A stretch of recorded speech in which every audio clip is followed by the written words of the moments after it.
ಎಲ್ರಿಗಿರುವಂತ ಯಕ್ಷ ಪ್ರಶ್ನೆ ಏನಪ್ಪಾ ಅಂತಂದ್ರೆ ಚಿನ್ನದ ಬೆಲೆ 1.5 ಲಕ್ಷಕ್ಕೆ ಏರುತ್ತಾ ಅಥವಾ ಚಿನ್ನದ ಬೆಲೆ ಕೇವಲ 58,000ಕ್ಕೆ ಇಳಿಕೆಯಾಗುತ್ತಾ?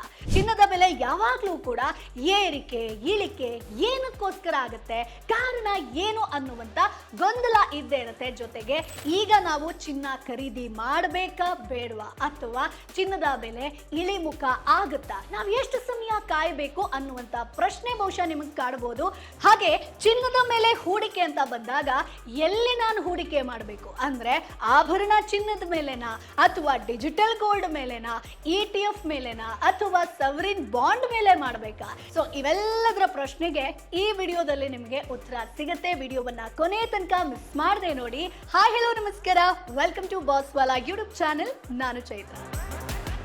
ಸ್ನೇಹಿತರೆ, ಇವತ್ತಿನ ದಿನದಲ್ಲಿ ಆಭರಣ ಪ್ರಿಯರಾಗಿರ್ಬೋದು, ಚಿನ್ನದ ಮೇಲೆ ಹೂಡಿಕೆ ಮಾಡೋರು ಎಲ್ಲರಿಗಿರುವಂತಹ ಪ್ರಶ್ನೆ ಏನಪ್ಪಾ ಅಂತಂದ್ರೆ ಚಿನ್ನದ ಬೆಲೆ 1.5 ಲಕ್ಷ ದಾಟುತ್ತಾ ಅಥವಾ 58,000 ರೂಪಾಯಿಗೆ ಇಳಿಕೆ ಆಗುತ್ತಾ ಅನ್ನುವಂಥ ಕನ್ಫ್ಯೂಷನ್ ಅಲ್ಲಿ ಇದ್ದಾರೆ. ಅಂದ್ರೆ ಚಿನ್ನ ಮಾರಾಟ ಮಾಡೋರು 1.5 ಲಕ್ಷ ದಾಟಿದ್ರೆ ಚೆನ್ನಾಗಿರುತ್ತೆ ಅಂತ ಯೋಚನೆ ಮಾಡ್ತಿರ್ತಾರೆ. ಅದೇ ಚಿನ್ನ ಖರೀದಿ ಮಾಡೋರು ಕಡಿಮೆ ಆದ್ರೆ ಸಾಕಪ್ಪ ಖರೀದಿ ಮಾಡ್ಬಿಡ್ತೀನಿ ಅಂತ ವೇಟ್ ಮಾಡ್ತಾ ಇರ್ತಾರೆ. ಸೊ ನಿಮ್ಗೆಲ್ರಿಗೂ ಕೂಡ ಈ ವಿಡಿಯೋದಲ್ಲಿ ಉತ್ತರ ಸಿಗುತ್ತೆ ಸ್ನೇಹಿತರೆ. ಸೊ ಮೊದಲನೇದಾಗಿ ಈಗ ನಾನಿವತ್ತು ಏನು ವಿಡಿಯೋ ಮಾಡ್ತಾ ಇದ್ದೀನೋ ಇವತ್ತಿನ ಡೇಟ್ ವಿಚಾರಕ್ಕೆ ಬರೋದಾದ್ರೆ ಅಂದ್ರೆ ಜುಲೈ 2025ರ ಪ್ರಕಾರ ಈಗ ನಾವು ನೋಡೋದಾದ್ರೆ 10 ಗ್ರಾಮ್ ಅಂದ್ರೆ 24 ಕ್ಯಾರೆಟ್ ಚಿನ್ನದ ಬೆಲೆ 1,20,000 ರೂಪಾಯಿ ಇದೆ. ಸೊ 1,20,000 ರೂಪಾಯಿ ಅಂತಂದ್ರೆ ಒಂದು ವರ್ಷದ ಕ್ಯಾಲ್ಕುಲೇಷನ್ ಅನ್ನ ನಾವು ಮಾಡೋದಾದ್ರೆ 21,775 ರೂಪಾಯಿ ಏರಿಕೆಯಾಗಿದೆ. ಅಂದ್ರೆ ಆನ್ಯುವಲ್ ರಿಟರ್ನ್ಸ್ ನಾವು ನೋಡೋದಾದ್ರೆ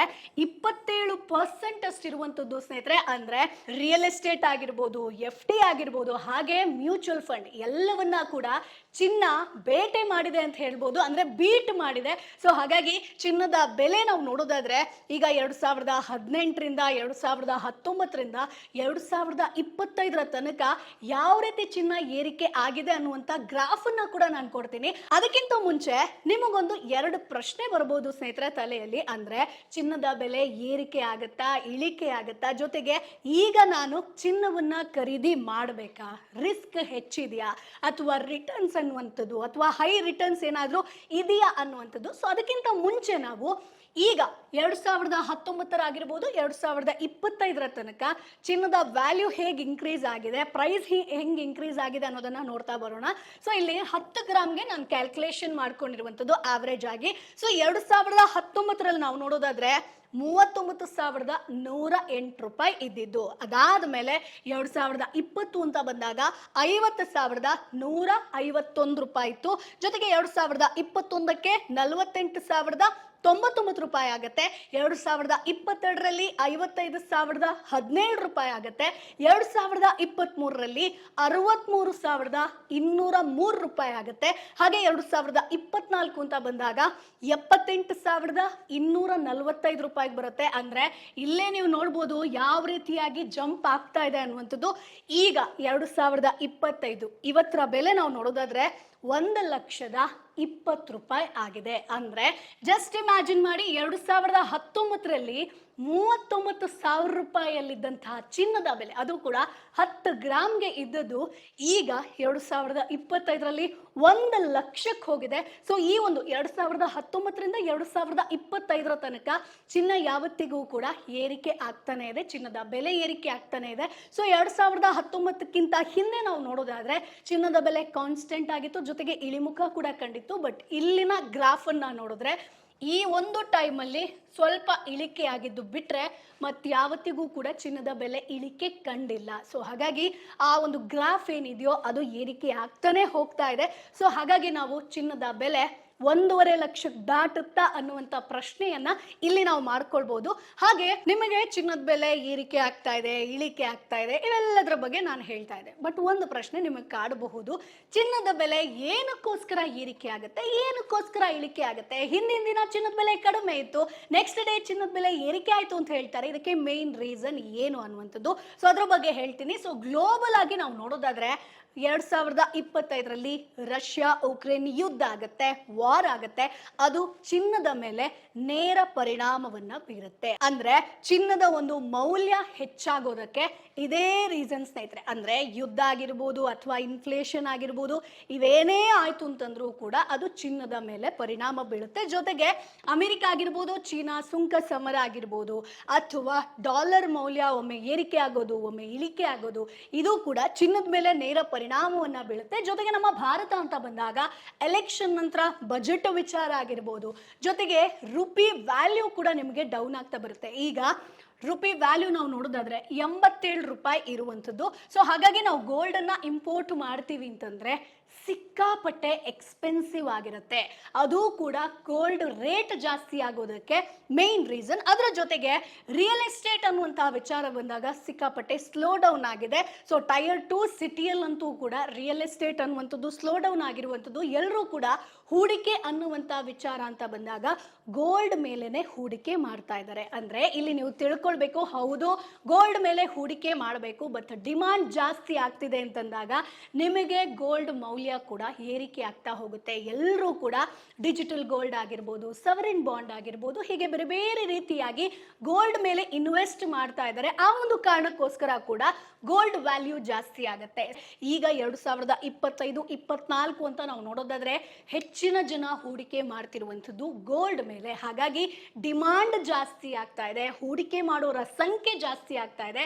ಆ ಒಂದು ಕಾರಣಕ್ಕೋಸ್ಕರ ಗೋಲ್ಡ್ ರೇಟ್ ಏನಿದೆಯೋ ಅದು ದಿನದಿಂದ ದಿನಕ್ಕೆ ಏರಿಕೆ ಆಗ್ತಾ ಹೋಗುತ್ತೆ. ಸೊ ಈಗ ನೀವು ಕೇಳ್ಬೋದು, 2025ರಲ್ಲಿ ನಾನು ಚಿನ್ನವನ್ನ ಮಾರಾಟ ಮಾಡಿದ್ರೆ ನನಗೆ ಲಾಭ ಆಗುತ್ತಾ ನಷ್ಟ ಆಗುತ್ತಾ? ಯಾಕಂತಂದ್ರೆ ಸಿಕ್ಕಾಪಟ್ಟೆ ಏನೋ ಒಂದು ಎಮರ್ಜೆನ್ಸಿ ಬಂದಿದೆ, ನಂಗೆ ಸಡನ್ ಆಗಿ 20,000-30,000 ಸಾವಿರ ಬೇಕು ಅಂತಂದ್ರೆ ಚಿನ್ನವನ್ನ ಮಾರಾಟ ಮಾಡೋದಲ್ಲ. ಸೊ ಯಾಕಂತಂದ್ರೆ ನೀವು 30,000 ರೂಪಾಯಿ ಚಿನ್ನವನ್ನ ಮಾರಾಟ ಮಾಡಬೇಕಾದಂತ ಅವಶ್ಯಕತೆ. ಸೊ ಹಾಗಾಗಿ ಒಂದು ಬೆಸ್ಟ್ ಸ್ಮಾರ್ಟ್ ಆಪ್ಷನ್ ಬಗ್ಗೆ ನಿಮಗೆ ತಿಳಿಸ್ಕೊಡ್ತೀನಿ. ಸಡನ್ ಆಗಿ ನಿಮಗೆ 10-20 ಸಾವಿರ ಬೇಕು ಅಂತಂದ್ರೆ ಗೋಲ್ಡ್ ಅನ್ನ ಮಾರಾಟ ಮಾಡೋದಲ್ಲ, ಬದಲಾಗಿ ನೀವು pay on credit by housing.com ಇದನ್ನ ನೀವು ಯೂಸ್ ಮಾಡ್ಕೊಳ್ಬಹುದು. ಅಂದ್ರೆ ನಿಮ್ಮ ಮಗಳ ಒಂದು ಸ್ಕೂಲ್ ಫೀಸ್ ಕಟ್ಟೋಕೆ ಸಡನ್ ಆಗಿ ಬರುತ್ತೆ, 30,000 ರೂಪಾಯಿ ರೇಂಜ್ ಮಾಡಬೇಕು, ಸ್ಯಾಲ್ರಿ ಆಗಿಲ್ಲ, ಏನು ಮಾಡೋದು, ಬ್ಯಾಂಕ್ ಅಲ್ಲಿ ದುಡ್ಡಿಲ್ಲ ಅನ್ನುವಂತ ಸಮಸ್ಯೆ ಬಂದಾಗ ಇದನ್ನ ನೀವು ಬಳಸ್ಕೋಬಹುದು ಸ್ನೇಹಿತರೆ. ಸೊ ನೀವು ಕೇಳಬಹುದು, ಏನಪ್ಪಾ ಇದು ಪೇ ಆನ್ ಕ್ರೆಡಿಟ್ ಅನ್ನುವಂಥದ್ದು? ಸಿಂಪಲ್ ಸ್ನೇಹಿತರೆ, ನಿಮ್ಮ ಹತ್ರ ಕ್ರೆಡಿಟ್ ಕಾರ್ಡ್ ಇತ್ತು ಅಂತಂದ್ರೆ ಈ ಆಪ್ ಅನ್ನ ಬಳಸ್ಕೊಂಡು housing.com ಈ ಆಪ್ ಅನ್ನ ಬಳಸ್ಕೊಂಡು ನಿಮ್ಮ ಹಣವನ್ನ ನೀವು ಟ್ರಾನ್ಸ್ಫರ್ ಮಾಡ್ಕೊಳ್ಳುವಂಥದ್ದು, ಅಂದ್ರೆ ಬ್ಯಾಂಕ್ ಅಕೌಂಟಿಗೆ ಟ್ರಾನ್ಸ್ಫರ್ ಮಾಡ್ಕೊಳ್ಳುವಂಥದ್ದು. ಇಲ್ಲ ಅಂತಂದ್ರೆ UPI ID ಇತ್ತು ಅಂತಂದ್ರೂ ಕೂಡ ನೀವು ನೇರವಾಗಿ ಟ್ರಾನ್ಸ್ಫರ್ ಮಾಡ್ಕೊಳ್ಬಹುದು. ಅದು ಕೂಡ ಈಗ ಒಂದು ಸ್ಕೂಲ್ ಬಿಲ್ ಆಗಿರ್ಬೋದು, ಟ್ಯೂಷನ್ ಫೀಸ್ ಆಗಿರ್ಬೋದು, ಅಥವಾ ಮೆಡಿಕಲ್ ಎಮರ್ಜೆನ್ಸಿ ಬತ್ತು ಅಂತಂದ್ರೆ, ಅಥವಾ ರೆಂಟ್ ಕಟ್ಟಬೇಕು, ಏನೇ ಆದ್ರೂ ಕೂಡ ನೀವು ಸ್ವಲ್ಪ ಅಮೌಂಟ್ ಅನ್ನ ಇಲ್ಲಿ ನೀವು ಕ್ರೆಡಿಟ್ ಕಾರ್ಡ್ ಥ್ರೂ ಟ್ರಾನ್ಸ್ಫರ್ ಮಾಡ್ಕೊಳ್ಬಹುದು. ಸೊ ಸ್ನೇಹಿತರೆ, ನನ್ನ ಹತ್ರ ಮೊಬೈಲ್ ಇದೆ, ಹೇಗೆ ಅದನ್ನ ಇನ್ಸ್ಟಾಲ್ ಮಾಡಬೇಕು ಅನ್ನೋದನ್ನ ಹೇಳ್ತಾ ಹೋಗ್ತೀನಿ. ಸೊ ಮೊದಲನೇದಾಗಿ ನೀವು ಆಪ್ ಸ್ಟೋರ್ ಅಥವಾ ಪ್ಲೇ ಸ್ಟೋರ್ ಥ್ರೂ ನೀವು housing.com ಆಪ್ ಅನ್ನ ಡೌನ್ಲೋಡ್ ಮಾಡ್ಕೊಳ್ಬೇಕಾಗತ್ತೆ. ಅದಾದ್ಮೇಲೆ ನಿಮಗೆ ಪೇ ಆನ್ ಕ್ರೆಡಿಟ್ ಅನ್ನುವಂತ ಆಪ್ಷನ್ ಕಾಣುತ್ತೆ, ಅದ್ರ ಮೇಲೆ ಕ್ಲಿಕ್ ಮಾಡಿ. ಅದಾದ್ಮೇಲೆ ನೀವು ಇಲ್ಲಿ ನೋಡ್ತಾ ಇರಬಹುದು ಕ್ರೆಡಿಟ್ ಕಾರ್ಡ್ ಹಾಗೆ ಬ್ಯಾಂಕ್ ಅಥವಾ UPI ID ಅನ್ನ ಇಲ್ಲಿ ನೀವು ಎಂಟರ್ ಮಾಡ್ಕೊಳ್ಬೇಕಾಗತ್ತೆ. ಎಂಟರ್ ಮಾಡ್ಕೊಂಡ ನಂತರ ನಿಮಗೆ ಎಷ್ಟು ಅಮೌಂಟ್ ಬೇಕೋ ಅದನ್ನ ನೀವು ಟ್ರಾನ್ಸ್ಫರ್ ಮಾಡ್ಕೊಳ್ಬಹುದು. 1,000ನೋ 5,000ನೋ 10,000ನೋ ಅದನ್ನ ನೀವು ಕ್ರೆಡಿಟ್ ಕಾರ್ಡ್ ಇಂದ ನಿಮ್ಮ ಅಕೌಂಟ್ಗೆ ಟ್ರಾನ್ಸ್ಫರ್ ಮಾಡ್ಕೊಳ್ಬಹುದು. ಅಂಡ್ ಇನ್ನೊಂದೇನಪ್ಪಾ ಅಂತಂದ್ರೆ ನಿಮಗೆ 24ರಿಂದ 48 ಗಂಟೆ ಒಳಗೆ ಫಂಡ್ ಕೂಡ ಕ್ರೆಡಿಟ್ ಆಗುತ್ತೆ. ಹಾಗೆ ನೀವು ಮೊದಲ ಬಾರಿ housing.com ಆಪ್ ಅನ್ನ ಬಳಸ್ತಾ ಇದ್ರೆ ನಿಮಗಿಲ್ಲಿ ಇನ್ವೈಟ್ ಕೋಡ್ ಕೂಡ ಸಿಗುತ್ತೆ. ಅಂದ್ರೆ ಬಾಸ್ 001 ಅಂತ ನೀವು ಟೈಪ್ ಮಾಡಿದ್ರೆ ಈ ಕೋಡ್ ಅನ್ನ ಬಳಸಿದ್ರೆ ಪ್ರೊಸೆಸಿಂಗ್ ಫೀಸ್ ಇರೋದಿಲ್ಲ, ಜೊತೆಗೆ ಮುಂದಿನ ಟ್ರಾನ್ಸಾಕ್ಷನ್ಗೆ ಸ್ಕ್ರಾಚ್ ಕಾರ್ಡ್ ಕೂಡ ಸಿಗುತ್ತೆ. ಸೊ ವಿಡಿಯೋ ಡಿಸ್ಕ್ರಿಪ್ಷನ್ ಅಲ್ಲಿ ಲಿಂಕ್ ಇದೆ, ಅದನ್ನ ಕ್ಲಿಕ್ ಮಾಡಿ ನೀವು housing.com ಅನ್ನ ಡೌನ್ಲೋಡ್ ಮಾಡ್ಕೊಳ್ಬಹುದು.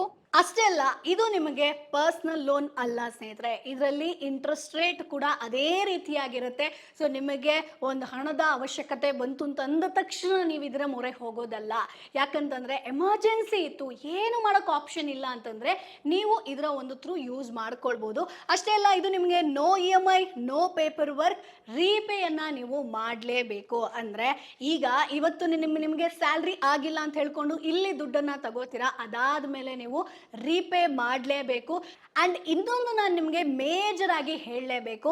ಸೊ ನಿಮಗೆ 40 to 50 ಡೇಸಲ್ಲಿ ನಿಮಗೇನು ಹಣ ಬರುತ್ತೆ ಅಂದರೆ, ಈಗ ಸ್ಯಾಲ್ರಿ ಲೇಟ್ ಆಯಿತು ಅಥವಾ ಯಾರೋ ದುಡ್ಡು ಕೊಡಬೇಕಾಗಿತ್ತು ಕೊಟ್ಟಿಲ್ಲ, ಆ ಒಂದು ಕಾರಣಕ್ಕೋಸ್ಕರ ಇಲ್ಲಿ ಹಣ ತೆಗ್ದೆ ಅಂತ ಇದ್ರೆ ಕೂಡ ನಿಮಗೆ ಅಲ್ಲಿಂದ ದುಡ್ಡು ಬರುತ್ತೆ ಅನ್ನುವಂಥ ಗ್ಯಾರಂಟಿ ಇದ್ರೆ ಮಾತ್ರ ನೀವು ತಗೋಬೇಕಾಗತ್ತೆ. ಯಾಕಂತಂದರೆ ಕಂಪ್ಲೀಟ್ ರೀಪೇಯನ್ನು ನೀವು ಮಾಡಲೇಬೇಕು. ಅಥವಾ ಸ್ವಲ್ಪ ಅಮೌಂಟ್ಗೆ ಚಿನ್ನವನ್ನು ನಾನು ಸೇಲ್ ಮಾಡಿಬಿಡ್ತೀನಿ ಅಥವಾ ಜಾಗವನ್ನು ಅಡವಿಟ್ಟು ಬಿಡ್ತೀನಿ ಅನ್ನುವಂಥದ್ದು ಇದ್ದರೆ, ಅಂದರೆ ಟೆಂಪರರಿ ನಿಮಗೆ ಕ್ಯಾಶ್ ಬೇಕೇ ಬೇಕು ಅನ್ನುವಂಥದ್ದಿದ್ರೆ ಮಾತ್ರ ಇದರ ಮೊರೆ ಹೋಗಬಹುದು ಸ್ನೇಹಿತರೆ.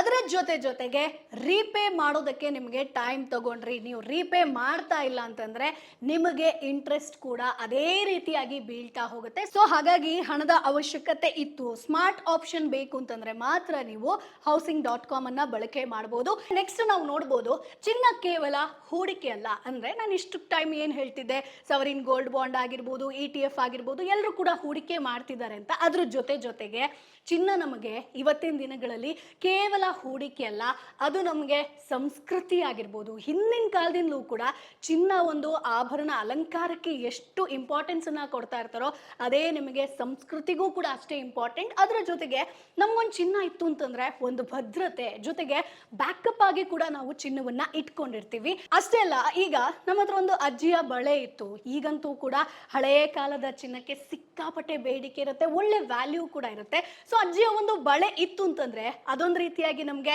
ಎಮರ್ಜೆನ್ಸಿ ಫಂಡ್ ಇದ್ದಂಗೆ. ಅಂದ್ರೆ ಯಾವಾಗಾದ್ರೂ ಸಮಸ್ಯೆ ಆಯ್ತು ಅಂತಂದ್ರೆ ಸರಿ ಅಜ್ಜಿ ಬಳೆ ಇದೆಯಪ್ಪ ಅನ್ನುವಂಥ ನಂಬಿಕೆಯಲ್ಲಿ ಇರ್ತೀವಿ. ಅದ್ರ ಜೊತೆಗೆ ಈಗ ನಿಮ್ಮ ಒಂದು ಮದುವೆಗೆ ಏನೋ ಒಂದು ಉಡುಗೊರೆ ಬಂದಿದೆ, ಗಿಫ್ಟ್ ಬಂದಿದೆ ಚಿನ್ನದ ರೂಪದಲ್ಲಿ ಅಂತಂದ್ರೆ ಅದು ನಮ್ಗೊಂದು ರೀತಿಯಾಗಿ ಇನ್ಶೂರೆನ್ಸ್ ತರ ನಾವು ಎತ್ತಿಟ್ಟಿರ್ತೀವಿ. ಅಂದ್ರೆ ನಾಳೆ ದಿನ ಯಾರಿಗಾದ್ರೂ ಹೆಲ್ಪ್ ಆಗಲಿ, ಸೊ ಇರಲಿ ನಮ್ಮ ಹೆಸರಲ್ಲಿ ಅನ್ನುವಂತಹ ಕಾರಣಕ್ಕೆ. ಅದರ ಜೊತೆಗೆ ನೀವು ಲಾಕರ್ ಅಲ್ಲಿ ಒಂದು 100 ಗ್ರಾಮು 200 ಗ್ರಾಮ್ ಚಿನ್ನ ಇಟ್ಟಿದ್ರಿ ಅಂತಂದ್ರೆ ಅದು ಕೂಡ ನಿಮಗೆ ಫಿನಾನ್ಷಿಯಲ್ ಬ್ಯಾಕಪ್ ಆಗಿ ನಿಮಗೆ ಹೆಲ್ಪ್ ಮಾಡುತ್ತೆ. ಅಂದ್ರೆ ಫಾರ್ ಎಕ್ಸಾಂಪಲ್ ಮಗಳ ಒಂದು ಫೀಸ್ ಕಟ್ಟಬೇಕು, ಎಜುಕೇಶನ್ ಪರ್ಪಸ್ಗೆ ದುಡ್ಡು ಬೇಕು ಅನ್ನುವಾಗ ಚಿನ್ನ ನಾವು ಎತ್ತಿಟ್ಟಿರ್ತೀವಿ ಅನ್ನುವಂಥ ನೆನಪಿರುತ್ತೆ. ಅದರ ಜೊತೆಗೆ ಮೆಡಿಕಲ್ ಎಮರ್ಜೆನ್ಸಿ ಬಂತು ಅಥವಾ ಸ್ಯಾಲ್ರಿ ಏನೋ ಒಂದು ಲೇಟ್ ಆಗಿ ಬಂತು ಅಥವಾ ರೆಂಟ್ ಕಟ್ಟಬೇಕು, EMI ಕಟ್ಟಬೇಕು ಅನ್ನುವಂಥ ಟೈಮಲ್ಲಿ ನಿಮಗೆ ಹೆಲ್ಪಿಗೆ ಬರುವಂಥದ್ದೇ ನೀವು ಹೂಡಿಕೆ ಮಾಡಿರುವಂಥ ಚಿನ್ನ ಸ್ನೇಹಿತರೆ, ಅಂದರೆ ನೀವು ಇಟ್ಟಿರುವಂಥ ಚಿನ್ನ. ಸೊ ಹಾಗಾಗಿ ಚಿನ್ನ ಯಾವತ್ತಿದ್ರೂ ಕೂಡ ನಮಗೊಂದು ರೀತಿಯಾಗಿ ಫಿನಾನ್ಷಿಯಲಿ ಬ್ಯಾಕಪ್ ಆಗಿರುವಂಥದ್ದು. ಇನ್ನು ಸ್ನೇಹಿತರೆ, ಈಗ ನೀವು ಕೇಳ್ಬೋದು, ಹಾಗಾದರೆ ನಾನು ಗೋಲ್ಡನ್ನು ಈಗ ಪರ್ಚೇಸ್ ಮಾಡಲಾ, ಏನು ಎತ್ತ ಅನ್ನುವಂಥದ್ದು. ಸೊ ಈಗ ಸದ್ಯಕ್ಕೆ 10 ಗ್ರಾಮ್ ಅಂತ ಬಂದಾಗ 1,20,000 ರೂಪಾಯಿ ಇದೆ ಸ್ನೇಹಿತರೆ. ಸೊ ಹಾಗಾಗಿ ಇಲ್ಲಿ ನಿಮಗೆ 2 ರೀತಿಯಾದಂಥ ಆಪ್ಷನ್ ಬರುತ್ತೆ. ಅಂದರೆ ಇನ್ಫ್ಲೇಷನ್ ಜಾಸ್ತಿ ಆಯಿತು ಮತ್ತೆ ವಾರು ಗೀರುಗಳು ನಡೀತು ಅಂತಂದ್ರೆ ನಿಮಗೆ ಇಲ್ಲಿ ಗೋಲ್ಡ್ ರೇಟ್ ಏನಿದೆಯೋ ಅದು ಜಾಸ್ತಿ ಆಗುತ್ತೆ. ಅಂದ್ರೆ 1.25 ಲಕ್ಷ ತನಕ ಹೋಗುತ್ತೆ. ಅದರ ಜೊತೆಗೆ ಸ್ಟಾಕ್ ಮಾರ್ಕೆಟ್ ತುಂಬಾ ಚೆನ್ನಾಗಿ ಇಂಪ್ರೂವ್ ಆಯಿತು, ಹೂಡಿಕೆ ಚೆನ್ನಾಗಿ ಆಗ್ತಾ ಇದೆ, ರಿಟರ್ನ್ಸ್ ಚೆನ್ನಾಗಿ ಬರ್ತಾ ಇದೆ ಅಂತಂದ್ರೆ ನಿಮಗೆ ಗೋಲ್ಡ್ ವ್ಯಾಲ್ಯೂ ಕೂಡ 85,000 ರೂಪಾಯಿಗೆ ಇಳಿಕೆ ಆಗುತ್ತೆ. ಅಂಡ್ ಅಷ್ಟೇ ಅಲ್ಲ, 58,000ಕ್ಕೂ ಕೂಡ ಇಳಿಕೆ ಆಗಬಹುದು ಸ್ನೇಹಿತರೆ. ಸೊ ಅದರ ಜೊತೆಗೆ ನಿಮಗೆ ಗೋಲ್ಡ್ ಅನ್ನುವಂಥದ್ದು ಬಂದಾಗ ಗೋಲ್ಡನ್ ಟಿಪ್ಸ್ ಅನ್ನ 2025ರಲ್ಲಿ ಕೊಡ್ತೀನಿ. ಅದೇನಪ್ಪಾ ಅಂತಂದ್ರೆ ನಿಮ್ಮ ಒಂದು ಪೋರ್ಟ್ಫೋಲಿಯೋದಲ್ಲಿ ನೀವು 10ರಿಂದ 15% ಅಷ್ಟು ಚಿನ್ನವನ್ನ ಇಟ್ಕೊಳ್ಳೇಬೇಕಾಗುತ್ತೆ. ಅದರ ಜೊತೆಗೆ SGB ಅಂದ್ರೆ ಸವರಿನ್ ಗೋಲ್ಡ್ ಬಾಂಡ್, ಇದರ ಬಗ್ಗೆ ನಿಮಗೆ ಸಾಕಷ್ಟು ಮಾಹಿತಿ ಬೇಕು ಅಂತಂದ್ರೆ ನಮ್ಮ ಚಾನೆಲ್ ಅಲ್ಲಿ ನಾವು ಡೀಟೇಲ್ ಆಗಿ ವಿಡಿಯೋವನ್ನ ಮಾಡಿದೀವಿ. ಏನದು ಸವರಿನ್ ಗೋಲ್ಡ್ ಬಾಂಡ್, ಯಾಕೆ ಇನ್ವೆಸ್ಟ್ ಮಾಡಬೇಕು ಅನ್ನೋದು. ಸೊ ನೀವಲ್ಲಿ ಚೆಕ್ ಮಾಡ್ಕೊಳ್ಬಹುದು. ಇದರ ಒಂದು ಸ್ಪೆಷಾಲಿಟಿ ಏನಪ್ಪಾ ಅಂತಂದ್ರೆ ವಾರ್ಷಿಕವಾಗಿ ನಿಮಗೆ 2.5% ಅಷ್ಟು ಬಡ್ಡಿ ಸಿಗುತ್ತೆ. ಅಷ್ಟೇ ಅಲ್ಲ, ETF ಅಂತ ಬಂದಾಗ ಅಥವಾ ಡಿಜಿಟಲ್ ಗೋಲ್ಡ್ ಅಂತ ಬಂದಾಗ್ಲೂ ಕೂಡ ಇಲ್ಲಿ ಕೂಡ ನೀವು ಹೂಡಿಕೆಯ ಒಂದು ಚಿನ್ನದ ಹೂಡಿಕೆ ಮೇಲೆ ಅದನ್ನ ಆರಿಸ್ಕೊಳ್ಬಹುದು. ಇದು ಕೂಡ ಒಳ್ಳೆಯದು ಸ್ನೇಹಿತರೆ. ಅಷ್ಟೇ ಅಲ್ಲ, ಒಂದೇ ಬಾರಿ ಹೂಡಿಕೆ ಮಾಡೋದಕ್ಕೆ ಹೋಗಬೇಡಿ. ಅಂದ್ರೆ ಸೊ SIP ಯಾವ ರೀತಿಯಾಗಿ ನಾವು 500, 2,000, 1,000 ಪ್ರತಿ ತಿಂಗಳು ಸ್ವಲ್ಪ ಅಮೌಂಟ್ ಅನ್ನ ಹೂಡಿಕೆ ಮಾಡ್ತಾ ಹೇಗೆ ಬರ್ತೀವೋ ಅದೇ ರೀತಿ ಚಿನ್ನದ ಮೇಲೆ ಕೂಡ ಹೂಡಿಕೆ ಮಾಡಿ ಸ್ನೇಹಿತರೆ. ಸೊ ಸದ್ಯಕ್ಕೆ ಈಗ ಗೋಲ್ಡ್ ಅಂತ ಬಂದಾಗ ಚಿನ್ನದ ಬಳೆ ತಗೊಳ್ಳೋದಾಗಿರ್ಬೋದು ಅಥವಾ ಚಿನ್ನದ ನೆಕ್ಲೆಸ್ ಆಗಿರ್ಬೋದು, ಇಯರಿಂಗ್ಸ್ ಅನ್ನ ಸ್ವಲ್ಪ ಅವಾಯ್ಡ್ ಮಾಡಿ. ಯಾಕಂತಂದ್ರೆ ನಿಮಗೆ ಇದು ಹೈ ರಿಟರ್ನ್ಸ್ ಅನ್ನ ಕೊಡೋದಿಲ್ಲ. ಅಥವಾ ನೀವು ತಗೋಬೇಕಾದ್ರೆ ಯಾವ ರೀತಿಯಾಗಿ ಅಮೌಂಟ್ ಇತ್ತೋ, ಯಾವ ರೀತಿ ರೇಟ್ ಇತ್ತೋ ಅದೇ ರೇಟಿಗೆ ನೀವು ವಾಪಸ್ ಕೊಡ್ತೀರಾ ಅಂತಂದ್ರೆ ಇಲ್ಲ, ವೇಸ್ಟೇಜು, ಮೇಕಿಂಗ್ ಚಾರ್ಜಸ್ ಅದೆಲ್ಲ ಕೂಡ ಕಟ್ ಆಗುತ್ತೆ. ಸೊ ಅದಕ್ಕೆ ಬೆಸ್ಟ್ ಆಪ್ಷನ್ ಅಂತ ಬಂದಾಗ ಚಿನ್ನದ ಮೇಲೆ ಡಿಜಿಟಲ್ ಗೋಲ್ಡ್ ಆಗಿರ್ಬೋದು, ETF ಆಗಿರ್ಬೋದು, ಸವರಿನ್ ಗೋಲ್ಡ್ ಬಾಂಡ್ ಆಗಿರ್ಬೋದು, ಇದರ ಮೇಲೆ ಹೂಡಿಕೆ ಮಾಡೋದಕ್ಕೆ ಟ್ರೈ ಮಾಡಿ. housing.com ಆಪ್ ಅನ್ನ ಡೌನ್ಲೋಡ್ ಮಾಡಬೇಕು ಅಂತಂದ್ರೆ ವಿಡಿಯೋದ ಡಿಸ್ಕ್ರಿಪ್ಷನ್ ಅಲ್ಲಿ ಲಿಂಕ್ ಇರುತ್ತೆ, ಅದನ್ನ ಕ್ಲಿಕ್ ಮಾಡಿ ನೀವು ಡೌನ್ಲೋಡ್ ಮಾಡ್ಕೊಳ್ಬಹುದು. ಜೊತೆಗೆ ಇವರ ಒಂದು ಇನ್ವೈಟ್ ಕೋಡ್ BOSS 0001 ಅಂತ ಟೈಪ್ ಮಾಡಿದ್ರೆ ನಿಮ್ಗೆ ಇಲ್ಲಿ ಪ್ರೊಸೆಸಿಂಗ್ ಫೀಸ್ ಕೂಡ ಇರೋದಿಲ್ಲ. ಇನ್ನು ಹಣಕಾಸಿನ ವಿಚಾರ ಆಗಿರ್ಬೋದು, ಬಿಸ್ನೆಸ್ ರಿಲೇಟೆಡ್ ಆಗಿರ್ಬೋದು, ಸಾಕಷ್ಟು ಮಾಹಿತಿ ನಿಮಗೆ ಬೇಕು ಅಂತಂದ್ರೆ ಈಗಲೇ ಬಾಸ್ವಾಲ್ ಆಪ್ ನ ಡೌನ್ಲೋಡ್ ಮಾಡಿ. 500ಕ್ಕೂ ಹೆಚ್ಚು ಕೋರ್ಸ್ಗಳು ಇದೀಗ ಕೇವಲ 999 ರೂಪಾಯಿಗೆ 1 ವರ್ಷಕ್ಕೆ ನೀವು ಆಕ್ಸೆಸ್ ಪಡಿಬಹುದು. ಎಕ್ಸ್ಪರ್ಟ್ಗಳ ಇಲ್ಲಿ ನಿಮಗೆ ಬಿಸ್ನೆಸ್ ಕಟ್ಟೋದಕ್ಕೆ ಹೆಲ್ಪ್ ಮಾಡ್ತಾರೆ. ಅವ್ರು ಹೇಗೆ ಬಿಸ್ನೆಸ್ ಕಟ್ಟಿದ್ರು ಅನ್ನೋದನ್ನ ತಿಳಿಸ್ಕೊಡ್ತಾರೆ. ಸೊ ಹಾಗಾಗಿ ಚಾನೆಲ್ನ ಬಯೋದಲ್ಲಿ ಲಿಂಕ್ ಇದೆ, ಅದನ್ನ ಕ್ಲಿಕ್ ಮಾಡಿದ್ರೆ ಬಾಸ್ವಾಲ್ ಆಪ್ ಡೌನ್ಲೋಡ್ ಆಗುತ್ತೆ. ಮುಂದಿನ ಎಪಿಸೋಡ್ ಅಲ್ಲಿ ಮತ್ತೆ ನಿಮ್ಮನ್ನ ಭೇಟಿ ಆಗ್ತೀನಿ. ಅಲ್ಲಿವರೆಗೂ bye bye. Bosswala. Be the boss.